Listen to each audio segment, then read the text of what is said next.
Thankfully, the winning started back up junior year, but yeah, through high school and travel ball, it was a lot of winning. I was fortunate enough to play on a lot of really good teams and traveled a perfect game a whole bunch, and traveled to New York for a week and a half to play in a tournament.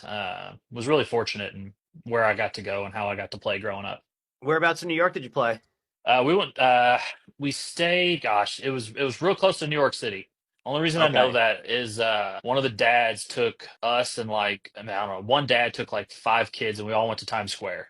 And we Okay. did the whole. I was 16. I do know that. Yeah, we went to Times Square and met all the street vendors trying to sell us fake Rolexes and just thought it was like the coolest thing in the world. And that was really fun. But yeah, we went up there and played for I think it was like a 9 or 10 day tournament. So we flew in and took a bus to the hotel and almost got kicked out of the hotel for some shenanigans. Of course, Oh yeah, 16-year-old baseball players, the maturity yeah. level of grade schoolers, like Yeah, not a lot of us had our parents there. There was only a few chaperones and the coaches, and the coaches spent most of the day at the field scouting the other teams that we were playing because it was a really big tournament. So they really wanted to put a good showing together. So yeah, we were kind of left to fend for ourselves on when during the times we weren't playing. I've always said that of the major sports, baseball players are probably the least mature, and I don't mean that in a demeaning way Oh, I know what you whatsoever. Just mean. based on the circumstances of it, like nobody just randomly in their very very isolated cases of somebody in their teen years molding into a professional level baseball player. Like most professional level baseball players,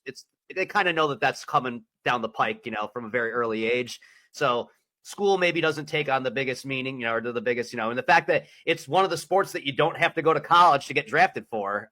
Yeah. One thing that I kind of just, thought that just popped in my head when you're doing all that is that I liked how you could mention that, you finished like, fifth or sixth in something, and, still feel proud about that.